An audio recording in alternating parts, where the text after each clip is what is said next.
All right. Devin Haney puts on a good performance against Santiago, shows a lot. At the same time, per my last video on the subject, told you so. Told you so. Let's talk about his performance and what Gervonta Tank Davis has to say about it. Because you know they going back and forth about it, and I am promoting that in this video.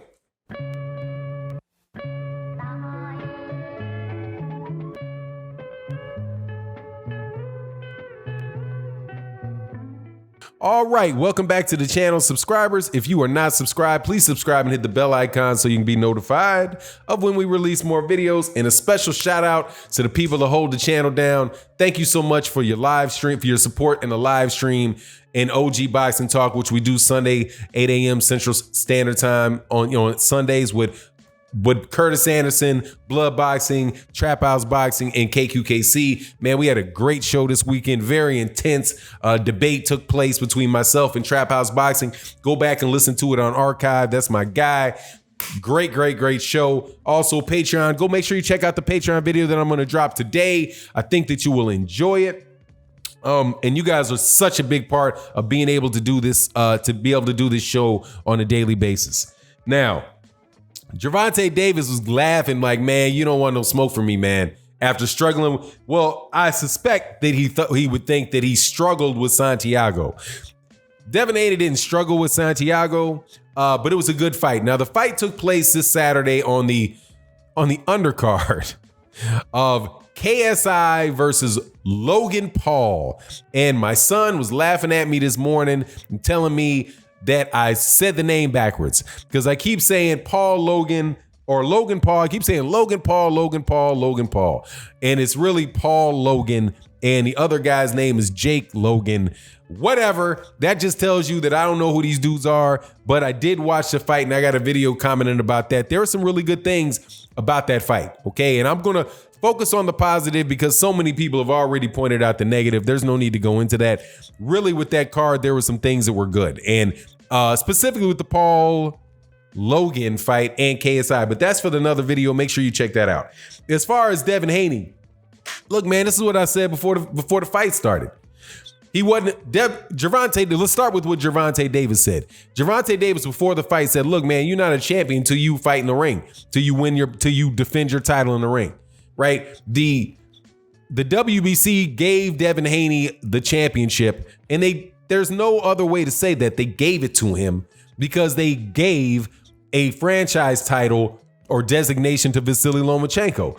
So instead of Vasily Lomachenko fighting his mandatory and Devin Haney winds up defending his championship that he never won in the ring against Santiago, undefeated Dominican fighter who fights out of Puerto Rico in the first time that he ever walked in the ring with that belt. In his first championship fight, rather. So I said in a video that I agree with Gervonta Davis that, look, man, there's a lot of people who are on Gervonta Davis about the fact that Gervonta Davis, they don't like the opposition that Gervonta Davis has fought, and with reasonable criticism. Hey, man, Gervonta, when are you going to fight Lomachenko? Gervonta, when are you going to fight? Really, Gervonta, when are you going to fight Lomachenko? Now it's Gervonta, when are you going to fight Lomachenko? When are you going to fight Haney, right? Gervonta Davis is moving up to 135 pounds, and he'll be fighting Yuriorkis Gamboa in Atlanta in December, right? But that'll be his first fight at 135. But there's been, questions about how fast Mayweather Promotions has been moving Gervonta Davis, and whether Gervonta Davis, when he says that he's going to whoop Lomachenko or he'll whoop Haney or he'll whoop whoever else he said it about, because he says it about a lot of people, whether or not he really wants that fight or he doesn't want that fight. But my take on it was this: Gervonta Davis has beaten a world champion, and he took the belt off of a world champion, and quite honestly, he beat the tar out of a world champion, Jose Pedraza, who then had some fights, moved up to 135 pounds and won a belt there. And then Jose Pedraza lost his belt, but he lost his belt in one of the better performances against Vasily Lomachenko that boxers have had.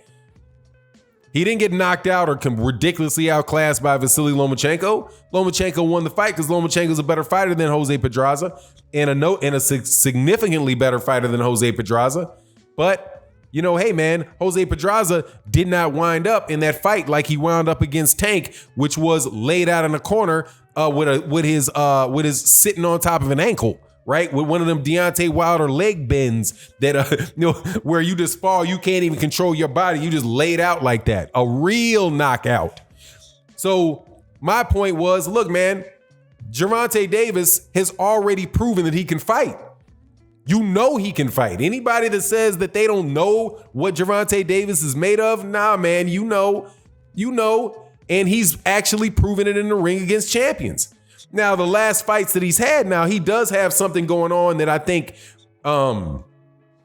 is a problem in boxing, which is the matchmaking, right? Gervonta Davis is being matched up against people that Gervonta Davis is going to look good against. Right now, there are guys that are kind of come forward fighters with not a lot of hand speed, right? But are just, you know, solid South American, Mexican and South American fighters, right? That marketing thing that Floyd Mayweather Jr. did in the latter part of his career, where it's, you know, a black American fighter versus somebody with a Spanish last name, peanut butter and chocolate mass, mix peanut butter and chocolate, you get a Reese's peanut butter cup type of marketing thing, right? And he's not fighting young, talented black fighters. Like, we didn't get to see Gervonta Davis against Tevin Farmer, though they talked about the fight. So there's legitimate criticism going on about Gervonta Davis and the matchmaking of Gervonta Davis. But there is some reality to it. Now, at this point, there's some reality and there's some meat on the bones of Devin Haney as far as his championship goes, because he beat Santiago. Now, people that that would say that he didn't look good in that fight or they didn't like what they saw, I can see that point. I can see the point of view that, you know, I don't think Devin Haney struggled with that guy at all. I think the only thing that I saw that makes me wonder about Devin Haney a little bit is his punching power, because he hit Santiago very flush several times, and Santiago was able to weather the storm. Now, he did knock down Santiago, and Santiago, you know, he's a long 5'11" lightweight. So he's a long rangy lightweight, and long rangy lightweights can give fighters problems, even if they're not the best in the world. That's what you saw out of Teofimo Lopez versus the Japanese fighter that he fought in his last fight, fighting against a 5'11" lightweight with that kind of combo, with shots where they can, you know, hit you. You know, you got to gauge the distance better. That could cause you problems. But see, that's why I think that there is some real good things that took place in that fight for Devin Haney. That fight was not carefully match made. That was not a situation where somebody picked for Devin Haney somebody that Devin Haney would look absolutely tremendous against. They didn't pick somebody for Devin Haney that was just going to be, that was, say, a 5'6", you know, with a short reach, 5'6" orthodox fighter with a short reach, slow hands, who are just going to keep coming forward, right? Keep coming forward and letting punches go. If you match that against Devin Haney's going to look spectacular and moving around that guy in circles and knocking him out. But what you saw, and I think you saw it on two fights on that card, the Devin Haney fight against Santiago, and the Billy Joe Saunders fight against the Argentine guy. The guy from Argentina was a slippery fighter. Whenever I see a fight whenever I see that an established fighter is fighting some unknown guy from Argentina, I am always on upset alert.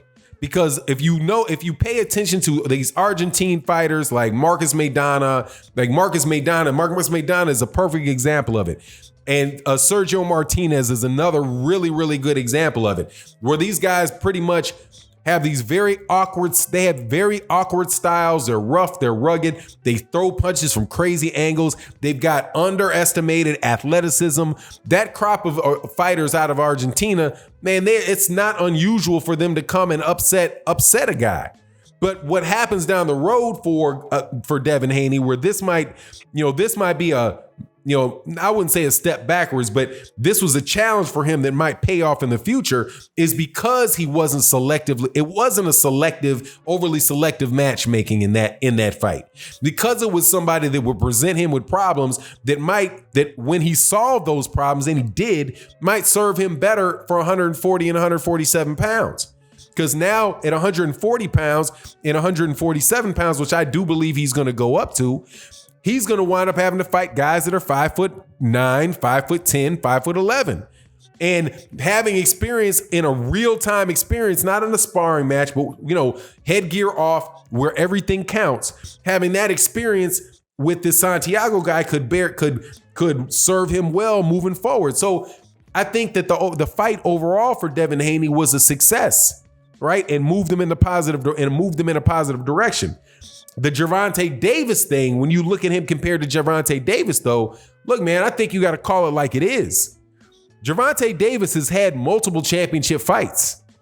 You might not like who it is that he fought. Those guys were not complete and utter bums. Those guys are pretty much all of those guys have been in a championship fight or have fought at the championship level before, or if not right before that, right after that, again, they were back up in the mix, even Francisco Fonseca. But now we're going to see what's coming up next for both of these fighters is going to be an interesting time, because Devin Haney's next fight, his mandatory fight for that WBC belt, is against Javier Fortuna. And Javier Fortuna is going to be a very difficult nut to crack for Devin Haney, because he is extremely awkward. He is extremely dirty. He's rough. He's rugged. He's very experienced. He's already proved he's going to come in there confident. And we'll see what Devin Haney is made of with Javier Fortuna. Gervonta Davis has a different he has an experienced fighter coming up in December against Yuriorkis Gamboa. And the fact that Yuriorkis Gamboa has been in championship fights and been in there with big guys is going to present problems that Gervonta Davis hasn't seen before. Hopefully, though, eventually we can see both these guys in the ring together to answer who's the better between them. But that's my take on the fights and what Gervonta Davis, because Gervonta Davis said after looking at that, he's going to knock him out. But Gervonta says that about everybody, and Gervonta does that to just about everybody. So it is what it is. Let me know what you think in the comment section. And with that, I'm out. Peace.